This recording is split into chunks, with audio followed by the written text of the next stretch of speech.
Good morning, everyone. I'm Kevin Allen of USA Today, and my podcast partner is Tom Laidlaw, the former NHL defenseman for the New York Rangers and Los Angeles Kings. And we are the Laidlaw and Allen Report, coming to you twice a week to talk all things hockey. And Tom, first of all, I'm wearing, and as a northern guy, you'll not enjoy this, but I'm wearing my Eastern Michigan T-shirt only out of the long shot hope that the 6-6 Eagles might get a bowl bid. Not likely at 6-6. What bowl would that be? Last year they went to the Camellia Bowl with a 7-5 record. Right. But for a football team that doesn't very often go to a bowl game, to get a bowl game twice in a row. Now they're bowl eligible, but a MAC team at 6-6, it is a long shot hope. Now, would you go to the game if they make it? Well, I went last year to the Camellia Bowl. I mean, just as because it just is so rare, right? That we go to the bowl. I thought I would do that, but anyway, I want to start this podcast off, Tom, with giving you a little bit of credit. I'm sitting here watching, enjoying hockey, and I get a text from my good friend Tom Laidlaw, who's watching the Devils and the Sabres, which was not a pretty sight if you were a Devils fan. He's watching that game, and he sends me a text and said John Hines will be fired tomorrow. And obviously he was. Yeah. And so, Tom, how did you know? How were they playing that led you to believe that it was the end of the line for John Hines? They had just quit. I was watching the first period. Was it 4-1 or whatever it was, or 4-0 at one point in the first period there? They just quit. They weren't even playing. It was embarrassing, really. And I can see it's happened before plenty of times, and I've been part of teams where listen, this has just come to an end. The coach is going to get fired, but you still got to go play. I mean, you're still, you worked all your life to play. So I think it was time for Hines. I like what he did when he first got there. He had that up-tempo team. I thought they were playing great. There was a team like, wow, this is, Ray Shero's got a good team put together, good coach here, up-tempo. They're playing well. But for whatever reason, they just stopped playing for him. And again, it had to happen. They just couldn't let it go on any longer. But, I mean, the players have to take some heat here too, because that they just quit there. And, I know when teams get down, I know you lose your confidence, all that kinds of stuff. But that was a team that quit last night. That was embarrassing to watch. And, I maybe that's something that, Ray Shero and the new coach now will be able to talk about. Say, guys, listen, okay, we fired the coach, but you've got to do a lot better than that as players. That was just not acceptable. Well, I obviously can't let you off right there, because this is a subject that I've always wondered a lot about. And you were a player. You can help us. You can illuminate this. We hear this all the time, is that the players quit on a coach. Yep. Now, you've been a player. First of all, have you ever seen that happen? Have you seen players or been part of when players quit on it? And did they do this because subconsciously or consciously to expedite the matter, to say, all right, well, maybe we should get a new coach? Like, why does this occur? And are they complicit in it? Is this something they do on purpose? Had the Devils looked at this and said, all right, maybe we should get a new coach? I don't think it's done on purpose by players, and I'd be a part of it. Like, I know myself, I never said, okay, the coach is going to get fired, so I'm going to quit. I mean, I think you have to have more pride in yourself as an individual and as a team. But again, I think maybe it's an inaccurate statement to say the players quit. It's more like the team loses its will to compete at the level they should be playing at or competing at. You know what, though, looking back at it, I really regret that kind of stuff. Sometimes as players, we get caught in that trap. We all get sitting around, we start criticizing the coach, he's doing bad. And if I was to look back at one part of my career, I would say to players nowadays or players coming up, don't fall into that trap.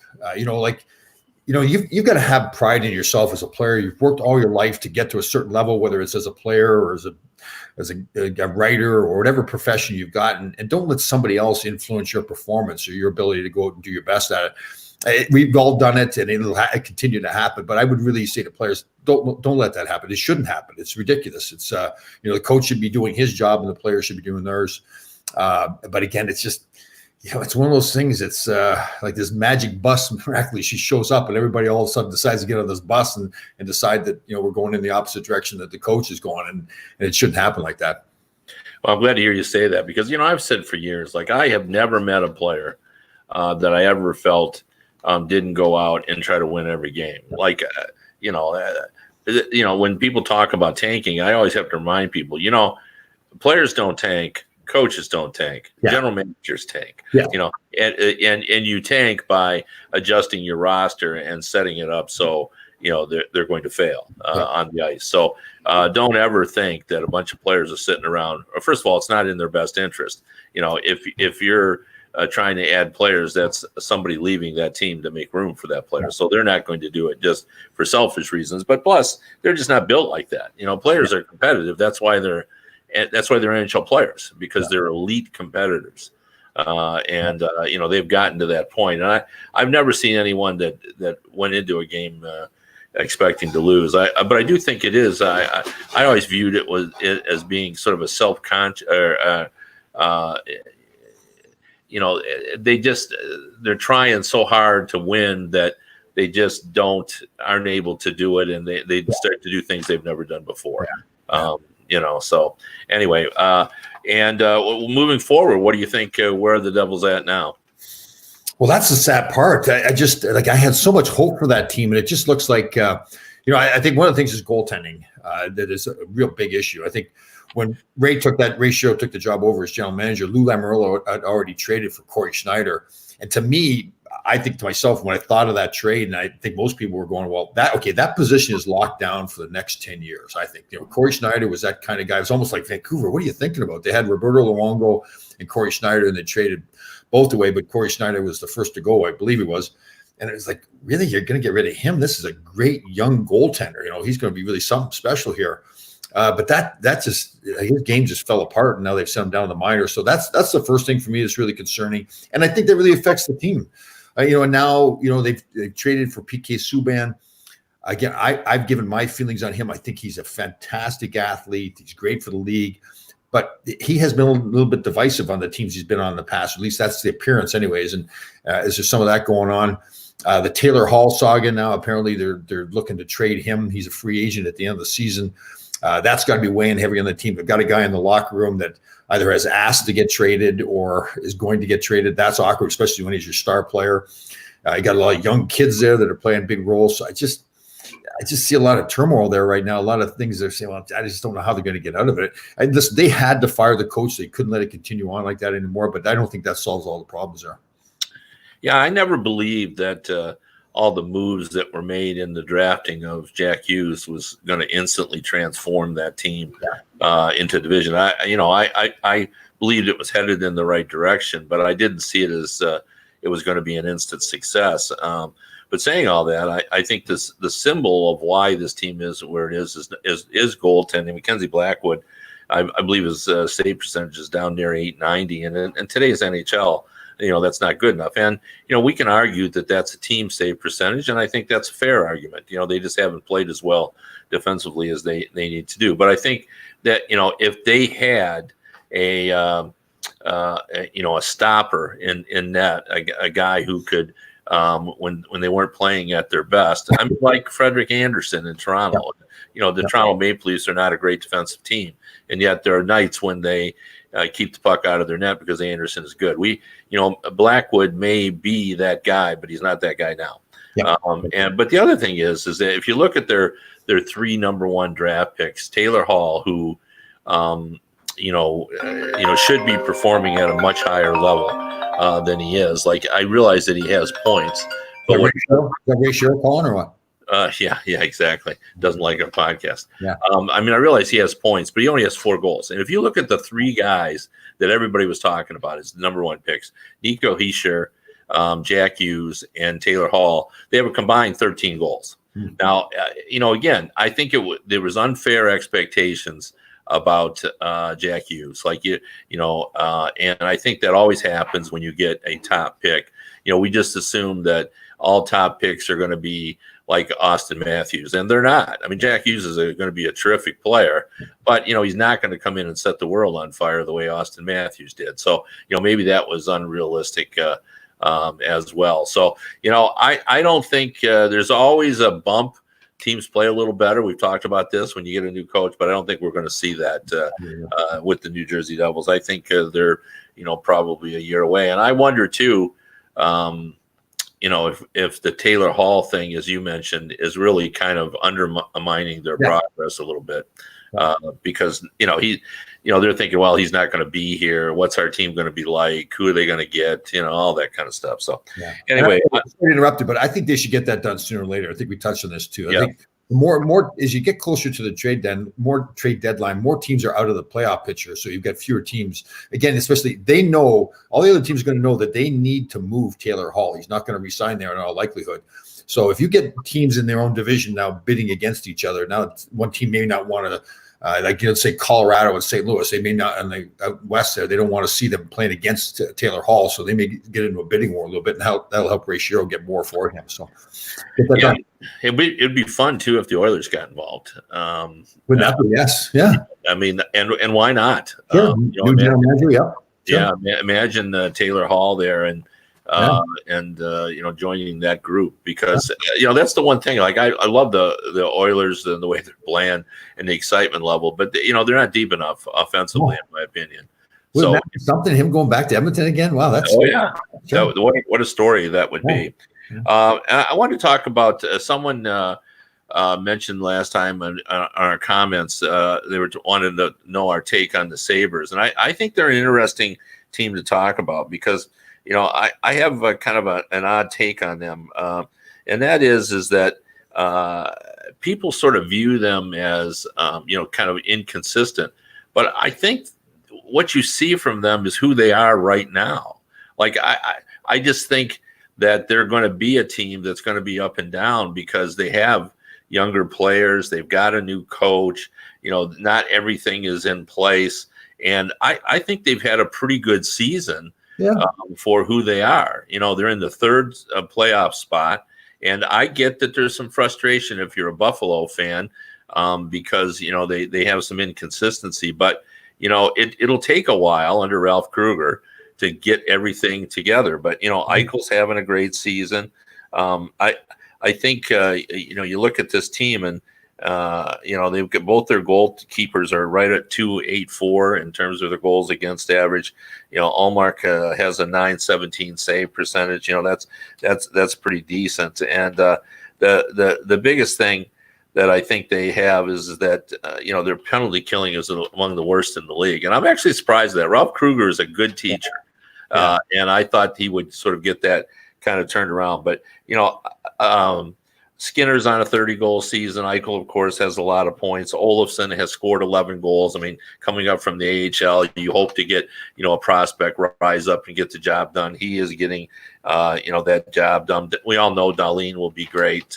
Had an injury problem recently, but everybody. So I think that team, their scoring is 16th in the league, and their defensive play, their goals against is 14th. I think that's exactly where they are, right now. Now, I'm bullish on this team. I like this team, and I think they're going to get better. But I think the Sabre fans just need to be patient with this team. And I get the long history and the frustration, but this is Kruger's team, and he's only 2 months into it.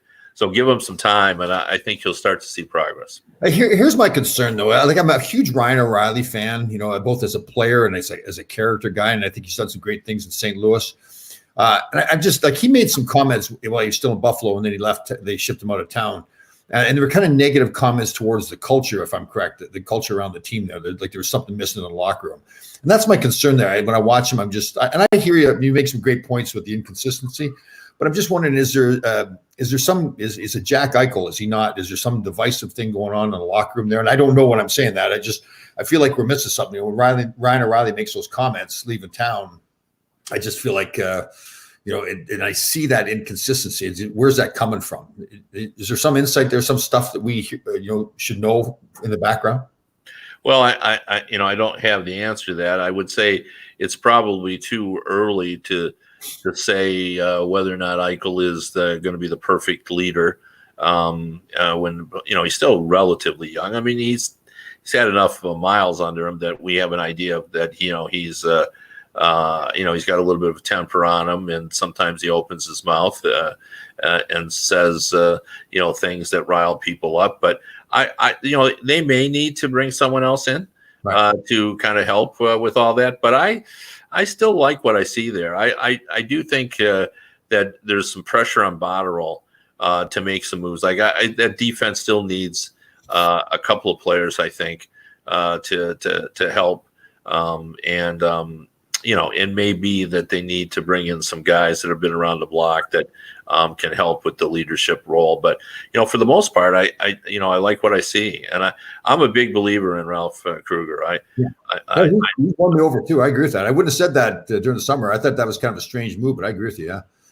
Yeah, and I think he's a good guy. Like I think players want to play for him, especially in this time of year when we're talking about coaches kind of on the hot seat with how they treat players. I think Ralph Kruger treats everyone like professionals, and I think players appreciate that respect thing, right? He treats them with respect. He does. I'm going to treat you well. If you don't do your job, you're not going to play. Yep. Yeah, no, that's exactly right. But I think he has a very much kind of an even keel. He's not up and down. Like you don't wonder what he's going to be like on a Tuesday morning. He's going to be the same this Tuesday as he was last Tuesday, and so forth, no matter whether you won or lost the game before.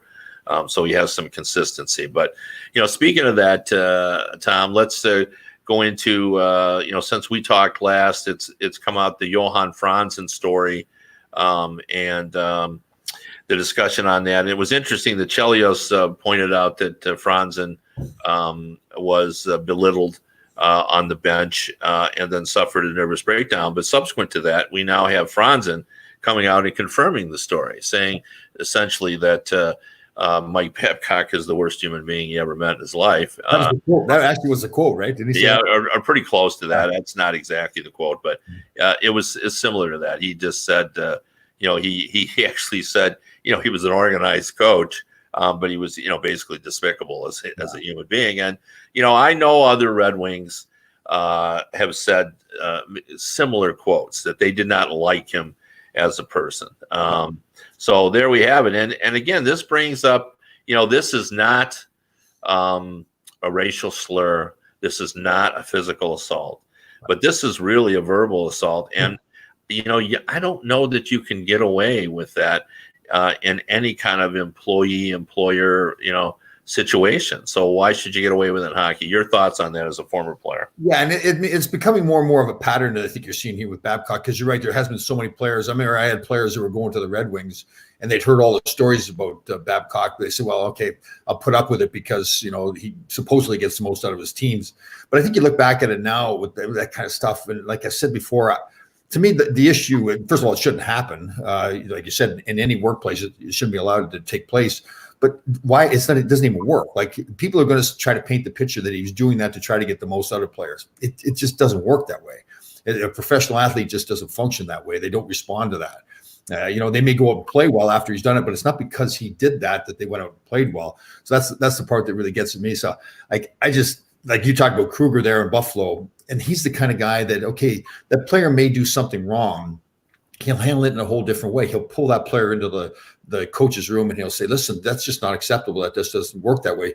See, my concern with a guy like Babcock, that he's doing it with no real purpose in mind, like no plan saying, okay, this is going to help the team be better. He's doing it for his own personal gain. Like it's like he enjoys himself doing it. Like he makes himself feel better, like more powerful that he's doing this to his players. And that's the part to me, like when I look at the play, like coaches like the Mike Keenans and the Babcocks and the Hitchcocks and those guys, they're doing it because it makes them feel better in some strange way. Like they're almost using the team for their own personal game. They're building this brand as this tough, hard-nosed coach. And it just doesn't work, and it never has worked. Yeah. Have you ever been in a situation where a coach singled out a player for added abuse, and did the teammates rally around him? Or not abuse, like Herb Brooks was famous for playing those kind of mind games, but I don't ever recall him being to the point where he just would belittle a player so that the rest of I told the story before. It was more of a funny story where it was Herb's first year in New York, my second year as a player. And it was right the day before Herb was going to play. We were going to play our first game in Madison Square Garden with Herb as a coach. And we're at our practice facility, and Herb's got everybody around at center ice. And like Herb did, he'd love to give speeches and everything. And he was talking to everybody, Barry Beck, here's your role. You do everything. You're a captain. Ron Greshner, you're a power play guy. Ron Duguay, this is what you do. And he got to me last, and we're all circled around. And I'm in the second year in the league, and I'm feeling good about myself. I got a good rookie season. And he gets to me and he goes, Laidlaw, if you get the puck, give it to somebody else. You're not supposed to have it. And the guys started dying laughing. So, but it wasn't like this vicious attack on me. It was more like the little jab. And as I look back at it later on, as I learned from Herb, there was kind of a compliment. He felt I was tough enough mentally to handle that. He's kind of used me to lighten up the mood a little bit. And they, the guys all laughed about it. But I don't ever recall were coaches hard on players if players weren't playing well. Absolutely. But I don't recall like an attack on somebody that really made them like belittle them in front of the rest of the team. Like I said to you, the coaches I had, for the most part, just they had too much respect. There's some coaches I didn't like as much, but even then, I don't recall them going after players like that on a personal matter to make them feel that bad that they would have a nervous breakdown. It's, that really annoys me to hear that. It's just like I said, it should never happen. First of all, but the fact that it just never works. It's more, I believe, more for personal gain by the coach to make himself feel tougher, to build his brand of who he is. That's the part that really bothers me too. Yeah, I've heard a lot of stories. I've done books with Chris Chelios and Jeremy Roenick. So I've heard all the Mike Keenan story and Stu Grimson. Grimson played for him as well, and I've heard all the Keenan stories. And he would often do things that were difficult, I think, on players under the idea of sort of unifying the team sort of against him. But one of the things he did, which Roenick and Chelios both talked about, was he would have one day a year when he'd jump into the scrimmage and everyone could take their shots at him. Oh, I didn't know that. Oh, yeah, wow. Yeah, he'd play with the boys, and there'd be incredible stories about guys slashing them and running them, and just taking their shots in. And I think guys did appreciate that. I did tell you the story about Ted Sater when he made the three of us skate. Did I tell you that? Right. Yes. Yeah. One of those situations, and I'll tell really quickly in case somebody didn't hear it, but we had played bad, and Ted Sater, we were supposed to have a day off. He called practice. He got the whole team out on the ice, and he put the rest of the entire team on the goal line and had the three captains, myself, Ron Gresser, Bob Brook, skate for about half an hour, like a bag skate. And the theory was that everybody was supposed to feel bad that the three captains were skating. And it was a funny thing because most of the older guys thought it was very funny, right? Like they're laughing at us, like they lied to you a couple of beers the night before. Here he is sweating it out. And we had a couple of young guys. I think it was Ramo Hellman that came up to me after, really nice guy, kind of broken English. And he goes, Tommy, why only you three skate? So he didn't even understand the whole concept of what the coach is trying to do. That's the kind of stuff that I mean, like, here is this big mind game the coach has created that is going to, pull the team together. Like guys are laughing about it. It was funny. So well, and the big thing is that in that era, I'm sure you guys were in the bar a half hour after you left the rink, and everybody was just laughing about it. Well, yeah, I guess so in some strange way, not the way the coach intended, but it pulled us together just because it was so stupid. But no, I can see that. We always tell these stories, and I should ask you this because I'm sure our viewers would be interested. How did you view yourself as an offensive player? Now, when Herb Brooks says to you, did you think, well, I'm close to Bobby Orr here? I mean, what did you think of yourself as an offensive player? So my first year, is the dog awake now finally?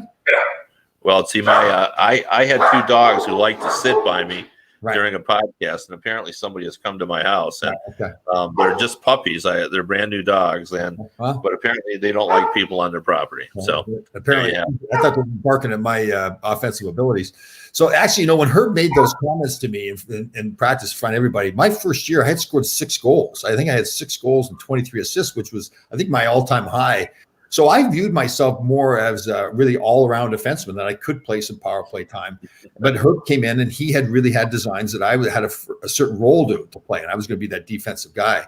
And, so that's part of the struggle there, too, of the coach. The player wants to do more, especially a young player thinks, geez, I can do more. I was actually kind of surprised at how much offense I provided my first year. So that's my anticipation. Here's Herb, the Olympic style, the weaving and everything, and I'm going to do more stuff. So that was part of it. When Herb told me to give out the puck, I'm not supposed to have it. It was like, what? Like, I'm a good defenseman here. I can carry the puck here, Herb. But as it turned out, probably, Herb knew better than I did. And I was pretty successful being that defensive defenseman. So. Well, I remember the story for our viewers that this was years ago, and Tom was retired then, and I was actually watching rebroadcast of an early Wayne Gretzky in Los Angeles game, and I'm watching this game, and all of a sudden there's the power play, and Gretzky's out there, and who's on the point on the power play? My good friend Tom Laidlaw. And I was so flabbergasted that I ended up calling him. I don't know if Tom remembers, but I said, Tom, I'm watching this game, and you're on the power play with Wayne. Well, we had some funny stories there in LA. We had when Robbie Ftorek coached us. There was I can't remember who the coaches were. Brian Maxwell was one of our coaches, and he coached the defenseman. And we had, Marty McSorley was there. I think maybe I can't remember other defensemen there. Doug Crossman may have been there and everything. But Brian Maxwell and Robbie Ftorek they loved Tim Waters and Tom Laidlaw as a pair. It wasn't they loved us as individuals; they loved us as a pair. So we would play all the time when we should, and the rest of the guys are laughing at us, and we're like, well, we understand we shouldn't really be on the ice right now, but what are we going to do? We're going to coach and say, no, we're not going to go out. We had one time, I think we just, for some reason, we had like 7 defensemen. There's injuries or whatever. And I swear it was like Tim Waters and Tom Laidlaw would go out every other shift, and then they'd fit in everybody else. And the guys were just like, it was almost funny how much we would play. So that was probably one of those situations where we got on the ice in the power play where maybe, but even Tim and I still laugh about it to today. We just go Tim and Tom because that's what they would say all the time. Tim and Tom, let's go. Tim and Tom. So I got to tell this story as well, and Tom's heard me tell it before, but I've never told it on the podcast before. I've told it to, and especially anybody who knows Tom Laidlaw. When I tell them this story, they all love it. And that is when the famed Walt Kyle transferred into Northern Michigan University. And he had come from Boston BU? BU. Yeah, he came from BU. I apologize, BC. BC. Okay. Yeah, I knew I was going to get that wrong. Because whatever it is I say, it's always the other one. So he came from BC and he transferred in. Rick Comley was the coach there. And Walt told me this story. He's sitting there and Rick's trying to explain his role on the team. And he said, Walt, I know you have natural leadership abilities, but I want you to know you're coming in here and this is Tom Laidlaw's team. He's like the Pied Piper. He said, whatever he says they're going to do, they're going to do. When Tom says we go to the bar, we go to the bar. When Tom says we're going to play hard, they play hard. This is Tom Laidlaw's team. Right. You must respect that. You must respect this, that it's Tom Laidlaw's team. But Walt, your role is this. Tom is in charge of the team. You are in charge of Tom. and everybody who knows that team and Walt Kyle and Tom Laidlaw knows exactly. The funny thing about that story is I had not heard that until years later. You probably told me, I don't know, was it 5, 6, 7 years ago you told me that story. And at first when you said it, it's like, what? And then I thought about it.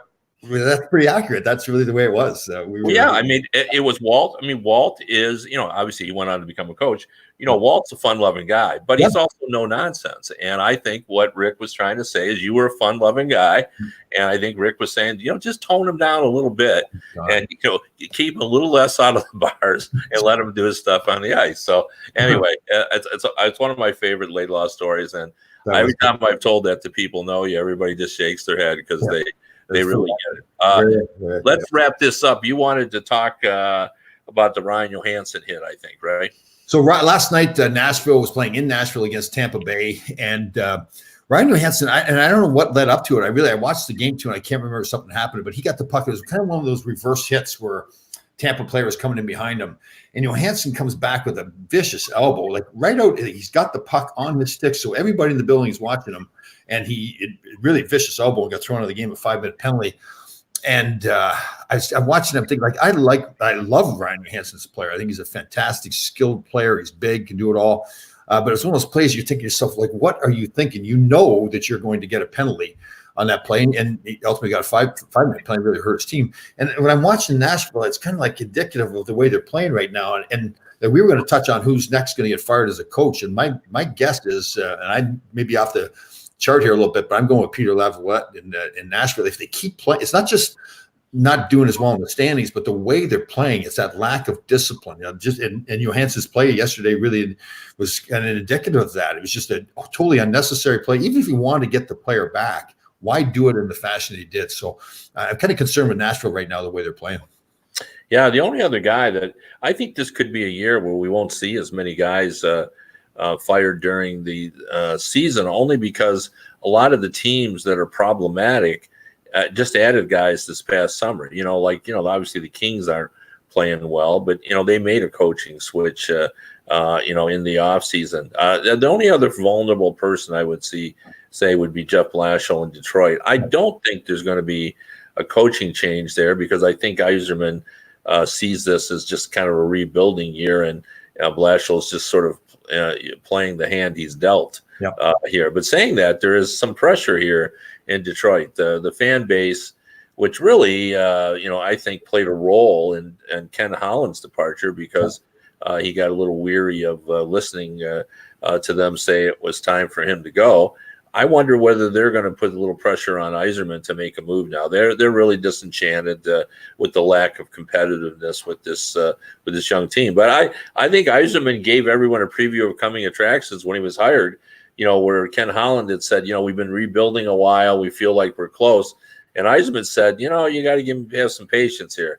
And I think he sees this as a much longer term, project. So I'm not sure Blashill's in trouble, but I certainly think he's vulnerable. Yeah, that's a move for later on down the road, though. Yep, I agree. Yeah, and I don't know. Do you even really want that job now? Because it may not be the next coach, but the coach after that will get the good team there. Anyway, I'm Alan. He's Laidlaw. You've been listening to the Laidlaw and Allen Report. We'll be back next week. Thanks for joining us. See you guys. See you next Monday.